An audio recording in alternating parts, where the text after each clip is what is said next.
Hey everyone, Curtis here from Family Flowers coming at you with a variety video. Today's variety is going to be Pilea peperomioides, a name that's very difficult to say 5 times fast, but a very fun and exciting plant in my opinion. This was one of the top plants of 2017 and into the mid to late 2018s as well. It used to be very difficult to find, and now we have a very good supply of them, especially at the greenhouse. We have in 2 different sizes, and these plants are just really fun and easy to care for. Let's go over some requirements for these guys.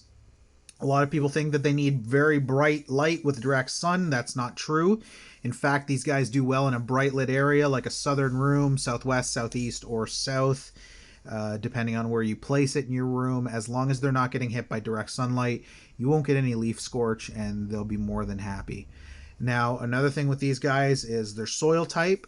You want to make sure they have a nice arid soil, something with maybe cocoa coir and standard potting soil. We have a very good mixture at Family Flowers that's a nice light fluffy mix, and I prefer to use that with most of my plants. In fact, a lot of my Hoyas and peperomia have those. Now, watering. These guys do require water, even though they look quite succulent. You'll notice that they require water when they start to sag or the leaves start to droop or get a concave appearance to them. Normally, I would take this, put it under the tap, let the water run through it. Now, you want to make sure that you're getting the soil evenly wet all the way through, because when the pups are coming up, and I'll show you that right now, they also require moisture. So I'm just going to turn this off really quick. And because I haven't watered this yet intentionally, I'm going to lift it so you can see. I've got a pup here, a pup here, a pup here, and a pup over here. Now, they're growing from underneath and in from this rhizomatic stem. Now, if I wanted to, I could just pop those out or cut them with a knife just below the soil, and we could use those as a way of propagating this plant. I don't need to. Personally, I like the wild, crazy look of it. I'm going to put those back in like that. Start this back up so she does the spin, and we're back to it. All right, so like I said, you want to make sure that you water it thoroughly all the way through, because this plant will need a good amount of moisture to maintain proper growth and the pups to grow as well from the bottom up. Proper drainage in the pot, definitely necessary. You want to make sure that this guy's got really good drainage in the pot on the bottom. You have, this one has a single hole underneath it, and I put a piece of mesh to stop the dirt from falling through when I water it in my sink, because I really just don't want to dirty my sink up and lose a lot of soil. Fertilizer wise, this is a more nitrogen based fertilizer eater.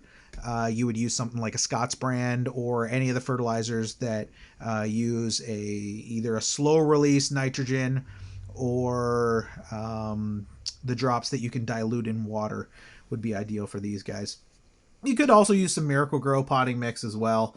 It's not necessary. These guys aren't extremely heavy feeders, like I said, so you're going to notice that you might get flowers off of them, and if you do, it's not because you've added a high phosphorus and potassium based fertilizer. It's because they've gone through a bit of a cooler spell, somewhere around 65 to 70 degrees for an extended period, which can cause them to flower. They don't always, so don't expect your plant to flower. It's like Hoyas. Some Hoyas just won't flower for people, others big beautiful blooms. These guys, very small, minute, indiscreet blooms, white flowers. Pretty, because flowers are what they are. They're beautiful, but nothing that's a showstopper. The plant itself is more unique in the fact that it has these crazy oval-shaped leaves that a lot of people refer to as pancake plant, UFO plant, money plant. They have so many different names for this guy. And I mean, you can call it what you want. It's a unique looking plant. It would be great in your collection. I love these guys. I have multiples that I've gotten out of the babies from these. This plant, especially my mother plant, I've probably got like 9 or 10 other plants out of her already. So I know I called it a he earlier. No gender balance for these plants whatsoever. It's just the name that came out of my mouth. But yeah, this mother plant itself has given me a lot of enjoyment, and a lot of baby plants that I've strewn throughout the house and had a lot of fun with. So I hope you guys found this informative.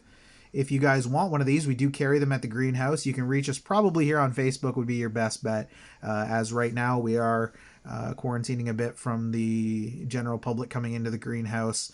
aside from the events that we're hosting, in order to curb the COVID-19 outbreak that's going on right now. We do find it very important for social distancing, etc. But you can still find us on here. I'm going to be posting videos regularly while this is going on and afterwards, showing you all the different plants that we highlight and have at the greenhouse. Everything will be available that I show. I'm not going to show any plants that are rare and we can't get in. It's all going to be plants available at Family Flowers. So anyhow, I hope you guys are all doing well. I hope you enjoyed this video. Once again, Pilea peperomioides. Say that 5 times fast, I'll give you a free pup. All right, guys, we'll talk to you later. Take care, and we'll see you soon.